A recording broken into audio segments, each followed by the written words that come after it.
Let's begin with how to handle the surge of migrants coming to Denver from the southern border right now. We're going to start with some short answer questions on key issues to let folks know where you stand, and then we'll go into an in-depth discussion. Denver is effectively a sanctuary city. City employees are blocked from assisting immigration agents. Would you seek to keep that policy in place, Ms. Brough? Yes. Mr. Johnson? Yes, I would. Should other cities and counties in Colorado be assisting Denver by sheltering or providing for some of the migrants who want to stay here? We should note that is currently not happening. Mr. Johnston? Yes, absolutely they should. Ms. Brough? Yes. Mayor Hancock is currently limiting shelter access to those migrants who have what's called an A number. And essentially just means they've been in contact with immigration. The U.S. knows they're here. They know that they're in the process. The federal government is requiring that status in order to reimburse some of Denver's expenses. Should Denver's shelters be open to all migrants or only those who are already being processed by immigration? Ms. Brough? Do we get to start to talk about it pretty soon? You absolutely will, yes. Yes, but I want to talk more about how we might do that. Open to all, but we want to discuss it. We can absolutely do that. Mr. Johnson? I think they should be open to all migrants. We want to remain a welcoming city. We can figure out other ways to pay for those costs that the city can't bear right now, but we shouldn't be putting someone out on the street that has no place to go. One final short answer, and then we'll go in depth on this. The Hancock administration is currently limiting shelter stays to 2 weeks' time. Would you change that policy, Mr. Johnston? I would in the case of emergencies, but I think there are better ways for us to help people get to where they're trying to go more quickly. I'm happy to talk more about that from the migrants I've spoken with about their stay here. Ms. Brough, your thoughts? I don't understand the basis for the 2-week policy, so I'd look into it more. The mayor is saying now that caring for migrants has put the city's finances in a really difficult situation, that cuts to city services are a possibility. Here's a chance to talk about this more in depth. Is it acceptable to cut services for citizens in order to provide for migrants? And what would you change about how we're handling the situation, Mr. Johnston? I think there are a couple things I would change about how we're handling it. One is right now I would start with communicating with El Paso, which is where almost all these migrants are coming from. I talked to the migrants that were here. They're coming there being put on a bus to Denver with no plan to actually go to Denver.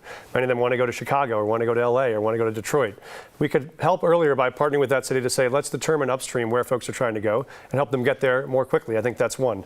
The second is what we know when we sit and talk to these folks is what they deeply want is the ability to work. They're here to try to work. We also know that employers want the same thing. They want people to be able to put to work. The challenge is just we have a federal government who refuse to let people who want to work go to work for employers who want them to work for them. And so what I would do is also reach out to President Biden and Secretary Mayorkas and say they should immediately put in place TPS, temporary protective status, for folks who are here seeking asylum, so we can actually have them get to work while they're here. Then the city doesn't have to be supporting their costs. They'd love to support themselves. They just need the chance to work to be able to do that. And to clarify, is cutting services for citizens, as Mayor Hancock has suggested as a possibility, is that acceptable in order to provide services for migrants? I'd like to avoid doing that, and I think there is a way to avoid doing that. All right, same question to you, Ms. Brough. Yeah, I don't think what we're doing today is sustainable at all. I volunteered at Rudy Park Rec Center where there were probably 350 migrants, and you got a really good sense of why they're here. They seriously are seeking asylum. And we know our federal government takes months and months to make that decision. It's not sustainable to tell someone, you can come into the nation, we'll sort out if you get asylum, but you can't work. It's not going to work for us and it doesn't work for them. I think our highest priority has to be figuring out how we allow people to work while they wait for the status to go through. That would be my highest priority, and no, I don't think we can afford to continue down the road. I think, Kyle, we've spent $20 million already to address this issue. It's not sustainable at all, so I would not use additional resources taking away from our residents. Instead, I'd focus on them being able to work. With a federal reimbursement rate of somewhere around 5% for what the city has spent so far, both of you point to this work issue where folks come in, they apply for asylum, they're known to the system, and they're told to wait months before they can again ask for permission to work. It's a federal issue. Other than just asking the federal government for help, what could the mayor of Denver practically do about that? Ms. Brough? I've already started talking with attorneys on different strategies we might be able to employ to allow people to work while they're waiting for that status. I think there may be some ways we could get this done. You want to hint at any of them? Yeah, I mean, yeah, so I think this is almost like an employment agency where you W-4 someone. So they're more like a contract worker. You don't need a social security number and they can go to work. It's above board. And I think the city could even play a role in facilitating people being able to work What do you do, Mr. Johnston, other than just calling the feds and asking them to change federal policy? Yeah, I think part of it is you do better coordination and partnership with cities around the state and around the region to be able to share the burden so Denver's not carrying all of it. But yes, I came out with a proposal on this early on. We have a whole set of about 14,000 other current employees in Denver who are DACA recipients, who have been migrants, who got access to work papers, who are at risk of losing that work papers. And so we'll have 14,000 more currently employed Coloradans who would be at risk of losing the jobs where employers want them to stay on the job.